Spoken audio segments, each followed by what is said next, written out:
आपके साथ मैं हूं अनामिका पांडे और आप देख रहे हैं चैट लाइव, एक ऐसा प्रोग्राम जिसमें हम रूबरू होते हैं उन हस्तियों से जिन्होंने जिंदगी के हर मोर्चे पर किसी न किसी रूप में हमें आईना दिखाने का काम किया है। चैट लाइव में ऐसी शख्सियतों के साथ हम मिलते हैं, बातचीत करते हैं, उनके बारे में और भी विस्तार से जानने की कोशिश करते हैं। तो आइए आज आपको मिलाते हैं हरियाणा के बादली के रहने वाले राकेश गुलिया से, जिन्होंने जिंदगी से ना सिर्फ सबक ली बल्कि दूसरों को भी सिखा रहे हैं। क्या सबक ली और क्या सिखा रहे हैं उन्हीं से जानते हैं।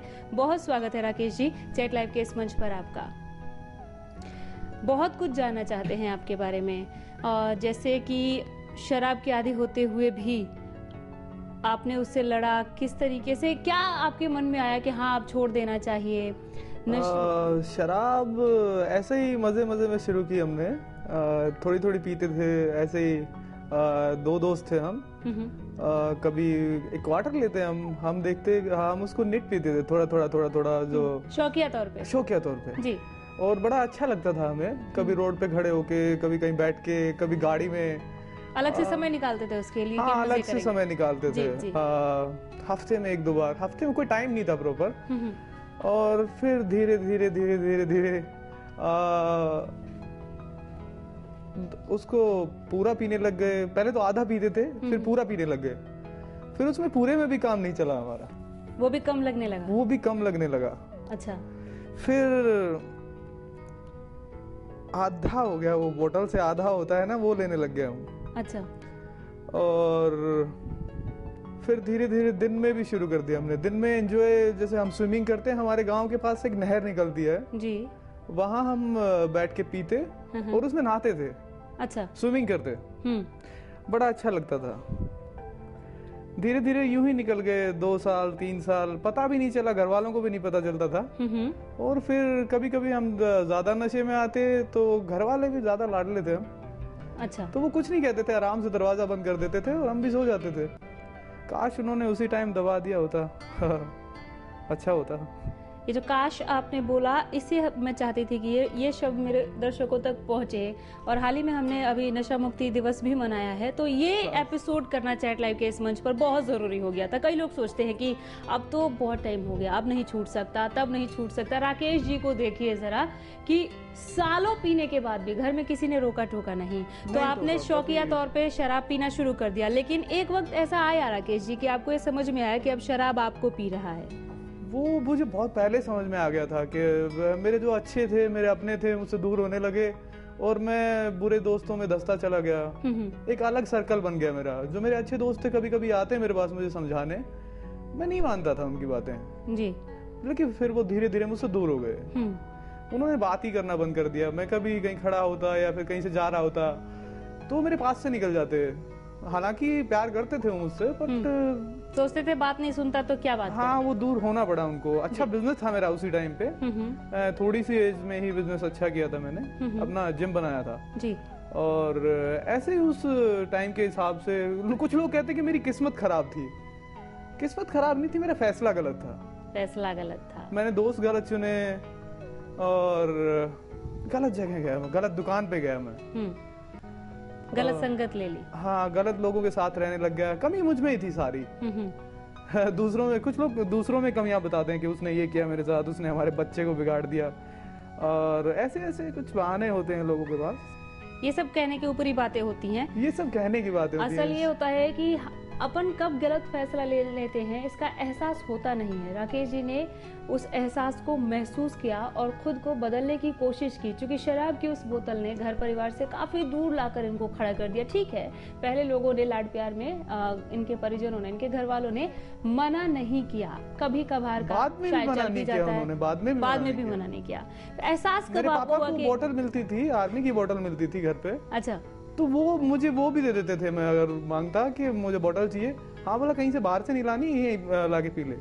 अच्छा। तो मैं आराम से अपने घर में बैठ के पीता था। लेकिन वो धीरे धीरे ज्यादा होता चला, ज्यादा ही पीता था मैं। तो आपको एहसास कब हुआ कि अब इसको छोड़ देना चाहिए? बीच में कई बार, एक तो मैं अपने काम से इतना दूर हो गया था कि मैं सोच ही नहीं पा रहा था कि मैं करूंगा क्या। मैं अच्छा प्लेयर था, स्पोर्ट्समैन था, पावर लिफ्टिंग करता था, बॉडी बिल्डिंग करता था, और शराब की वजह से धीरे धीरे मैं इतना दूर चला गया। 4-5 साल के अंदर ही अपना बिजनेस था वो चला गया, दोस्तों का तो कहना क्या, वो तो चले ही गए थे। और फिर मुझे समझ ही नहीं आया, एक बार मैं होश में आया थोड़ा, मेरे फूफा जी हैं, वो एयरफोर्स में है जी। तो वो आए एक बार, उन्होंने मुझसे कहा कि भाई राकेश ऐसे कैसे जिंदगी चलेगी, क्या करेगा। तो हाँ, मैं सोचा, मेरी आंखों में पानी आ गया। तो मैं उस टाइम पे बीच में कुछ बंद कर रखी थी मैंने, तो मैंने सोचा यार एक टेम्पो ले लेते हैं, टेम्पो चलाएंगे जी। ऐसा बिजनेस आपका बंद हो चुका था? बिजनेस मेरा बंद हो गया था। अच्छा। तो मैंने अपने बहुत नजदीकी दोस्तों को ये बात बताई है, और या फिर ये आज मैं बता रहा हूँ लोगों के सामने जी। तो मैंने सोचा था एक टेम्पो लेने के, मतलब हालांकि पता नहीं क्यों सोचा, कोई रास्ता नजर नहीं आ रहा था। धीरे धीरे धीरे धीरे धीरे धीरे फिर बंद होती चली गई। उसके बाद नहीं पी मैंने काफी टाइम। फिर मैंने अपना इलाज कराया, डॉक्टर हैं ये अपना ब्रह्मदीप जी, गुड़गांव में सिविल हॉस्पिटल। अल्कोहल को लोग नशा मानते हैं, अल्कोहल इसमें एक बीमारी है, इसका प्रॉपर इलाज होना चाहिए। कुछ लोग अपने बच्चों को, अपनी फैमिली के जो मेंबर्स हैं उनको प्राइवेट नशा मुक्ति केंद्र में डाल देते हैं जी। वहाँ पे उनकी और भी बुरी हालत बना दी जाती है, उनको टॉर्चर किया जाता है, या फिर मतलब उनका इलाज नहीं हो पाता है, वो कोई इलाज नहीं है, उनको प्रॉपर इलाज दिलाया जाए। क्या आप भर्ती हुए थे ऐसे किसी के? नहीं, मैं भर्ती नहीं हुआ, बट मैंने मेडिसिन ली उनसे, मेडिसिन ली और काफी रिलीफ मिला मुझे, और मैंने अपने लाइफस्टाइल को चेंज किया। First of all you want to change, you can't change the think of others, the wind, the weather, but you can change yourself. बिल्कुल, of course. और उसके लिए आपको वो रास्ता छोड़ना पड़ेगा जहाँ से आप जाते थे, और नहीं तो वहीं जाएंगे उस रास्ते से। बिल्कुल। राकेश जी, जो अभी बता रहे थे कि खुद को बदलना आपके अंदर ही है कि आप खुद को कैसे बदल सकते हैं। कहा भी है, different man don't do different things, they do things differently. जो लोग अलग होते हैं वो कोई अलग काम नहीं करते, वो उसी काम को जो आप कर रहे हैं अलग तरीके से करते हैं। राकेश जी ने शायद वही किया। बिजनेस बंद हो गया, टेम्पो खरीदने का विचार दिमाग में आया, टेम्पो चलाने का विचार दिमाग में आया, चलाने का। अभी आप हंस रहे अपने उस फैसले पर, लेकिन एक वक्त था कि आप हाँ, मतलब मुझे समझ ही नहीं आ रहा था। फूफा जी ने इतना फोर्स किया कि भाई कुछ तो कर। घर वाले बेचारे थोड़े सीधे थे, हालांकि माँ प्रिंसिपल थी, अच्छी थी, इंटेलिजेंट थी, बट उनको इतना पता नहीं था इन चीजों के बारे में कि क्या सलाह दी जाए बच्चे को, क्या क्या उसको बताया जाए। तो खुद ही करना पड़ा सब कुछ, और खुद ही करना चाहिए, मैं जहाँ तक जानता हूँ। बिल्कुल।